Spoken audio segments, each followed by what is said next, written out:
इसका अब हमने स्टूडेंट सेकंड पार्ट करना है। सेकंड पार्ट जो है इस कल जो हमने पहले इससे पार्ट किया था वो था ए बी इनवर्स, तो बी इनवर्स ए इनवर्स हमने फाइंड किया था। अब हम जो है इसका D A inverse equal A inverse D inverse ये फाइंड करेंगे। तो अब इसमें अगर देखा जाए पहले हमें ब्रैकेट के वही अंदर वाला हिस्सा जो है डी ए यानी डी और ए को मल्टीप्लाई कर देंगे। डी की वैल्यू लिखी, ये ए की वैल्यू लिखी, इन दोनों को मल्टीप्लाई कर दें। वही ये रो है, रो को पहले कॉलम से मल्टीप्लाई करके ये लिख दिया 3 multiply by 4 plus 1 multiply by -1। इसी रो को अगले कॉलम से 3 मल्टीप्लाई बाय 0 1 मल्टीप्लाई बाय 2। इसी तरह सेकंड रो को भी दोनों कॉलम से multiply -2 multiply by 4 plus 2 multiply by -1 -2 multiply by 0 और 2 मल्टीप्लाई बाय 2। ये अब इनको मल्टीप्लाई कर लें। 3 4 ज़ा 12, 1 1 ज़ा 1 प्लस माइनस माइनस। इसी तरह 3 0 0 2 1 ज़ा 2 4 2 ज़ा 8, इसके साथ माइनस है -8, ये 2 1 ज़ा 2, ये भी प्लस माइनस माइनस -2, ये भी 0 से मल्टीप्लाई करके 0 हो गया। 2 2 ज़ा 4, अब इनको प्लस कर दिया। 12 में से 1 माइनस करेंगे तो 11, 0 प्लस 2 2 होता है, -2 -8 दोनों नंबर माइनस के प्लस हो जाएंगे -10 और 4 डिजिट। ये हमारे पास डी ए निकला है, लेकिन हमने करना है, हमने डी ए इन्वर्स निकाला। अब इन्वर्स निकालने के लिए हमें दो चीज़ों की ज़रूरत है। एक हम इसका डिटर्मिनेंट निकालेंगे, दूसरा एडजाइंट। तो पहले हम क्या करेंगे, जो हमने डी ए निकाला है उसका डिटर्मिनेंट निकालेंगे। यानी ये जो हमारे पास वैल्यू 11 2 -10 4 11 2 -10 4, इसका हम डिटर्मिनेंट निकालेंगे। तो डिटर्मिनेंट जो है आपको पता है कि ऐसे निकलेगा 11 मल्टीप्लाई बाय 4 -10 मल्टीप्लाई बाय 2। ठीक है, तो अब इनको मल्टीप्लाई कर दें। 11 4 ज़ा 44 माइनस और माइनस प्लस होगा 10 2 ज़ा 20। इन दोनों को प्लस करेंगे तो हमारे पास कितना बन गया 64 हमें हासिल होगा। ठीक है, 11 4 ज़ा 44 10 2 ज़ा 20 माइनस माइनस प्लस 20, दोनों को प्लस के 64 आ गया। दूसरी चीज़ जो हमने फाइंड करनी है वो है adjoint of A B sorry D A का हमने एडजाइंट निकालना है। एडजाइंट में आप जानते हैं कि इधर वाली प्लेस चेंज कर देते हैं, 4 ऊपर 11 नीचे, इनके साइन चेंज कर दें। 2 माइनस का हो जाएगा, ये 10 माइनस का, ये प्लस का हो जाएगा। तो ये निकला है। अब हमने क्या करना है, हमने जो चीज़ फाइंड करना चाहते हैं डी ए इनवर्स, उसका फॉर्मूला लगाएंगे। वो फार्मूला है 1/डी A determinant adjoint of D A. ठीक है, तो अब इसके मुताबिक 1/64, क्यों डी ए का जो डिटर्मिनेंट है वो 64 है, इसकी जगह 64 लिख देंगे। एडजाइंट की जगह एडजाइंट की ये वाली वैल्यू लिख देंगे 4 10 2 11 2 के साथ माइनस। अब क्या करेंगे, फाइनल स्टेप में क्या करेंगे, 64 सब के ओवर में लगा देंगे।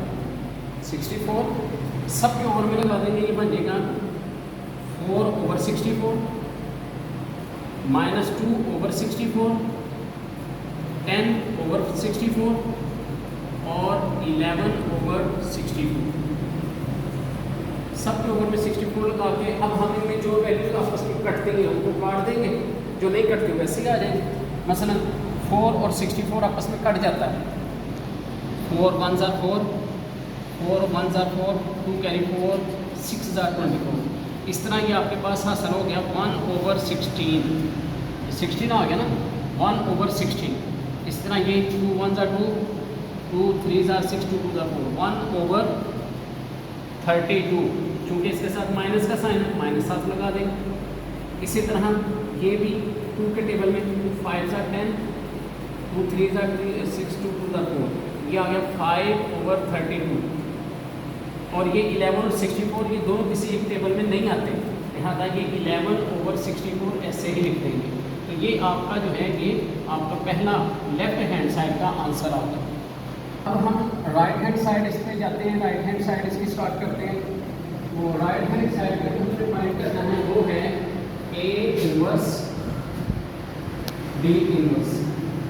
अब देखिए ए इनवर्स जो है इसका फॉर्मूला अगर देखा जाए तो ये ऐसे होता है adjoint of A over A determinant, ये ए इनवर्स का फॉर्मूला होता है।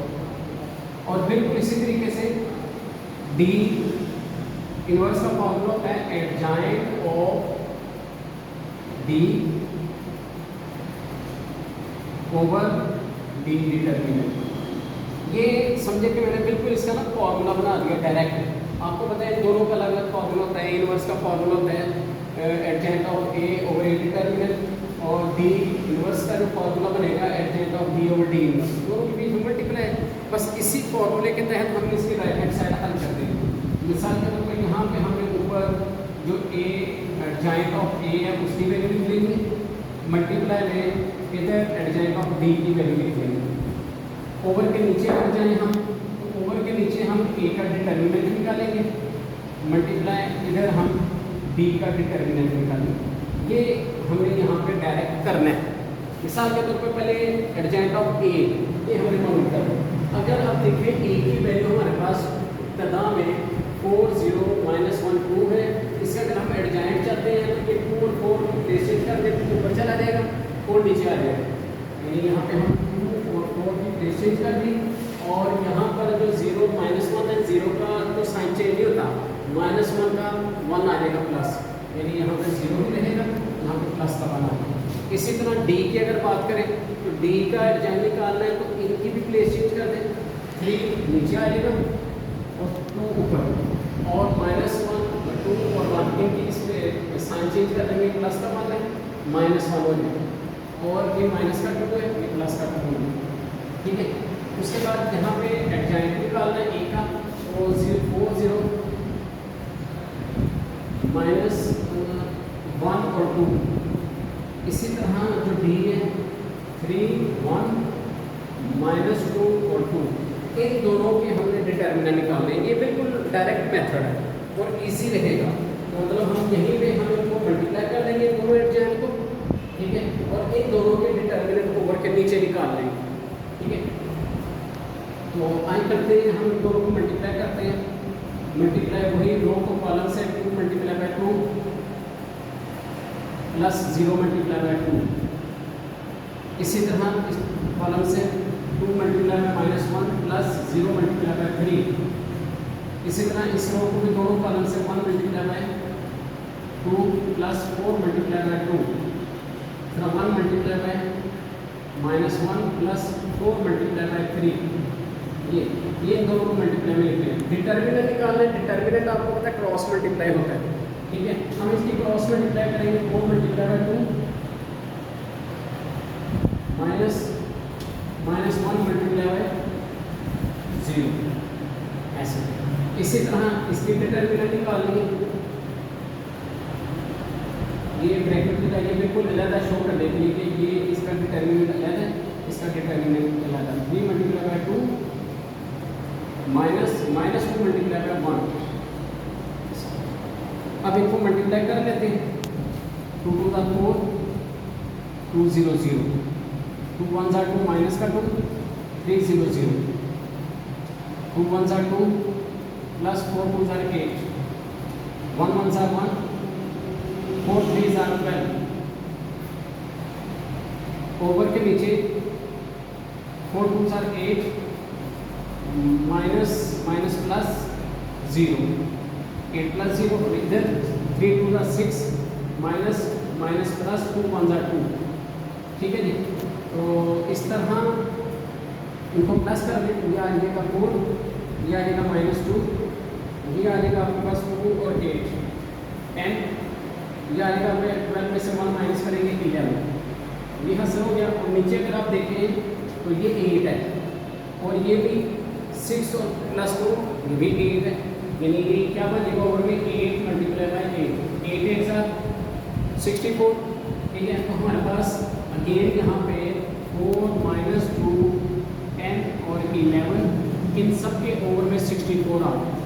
अब ये बिल्कुल जैसे हमने पिछले पार्ट में किया था कि सबको 64 पे डिवाइड किया, तो यहाँ पर भी हम क्या करेंगे, सब के ओवर में 64 लिख देंगे। ठीक है, तो इधर कर लेते हैं, ये देखें 4 ओवर 64, -2/64, 10/64 और 11/64। तो इनमें से जो आपस में कटते हैं उनको काट देंगे हम। मतलब ये दोनों ग्रुप के टेबल में कट जाते हैं। 4 1 4 4, 4 1 4 4, 4 6 24, ये 1/16 आ गया, 1/16, ठीक है। और इसी तरह 2 1 2, 2 3 2 2 तो ये आ गया -1/32, ये आ गया 2 5 2 32 तो ये आ गया 5/32, और ये आ गया आपके पास 11/64, क्योंकि ये दोनों किसी टेबल में नहीं कटते। तो इस तरह ये आपका दूसरा आंसर आ गया। अगर आप पहले आंसर को और दूसरे आंसर को देखें तो ये दोनों आंसर आपके सेम। इस तरह मतलब साबित हो गया कि वाकई ये लेफ्ट हैंड साइड इक्वल है राइट हैंड साइड। इस तरह ये क्वेश्चन स्टूडेंट्स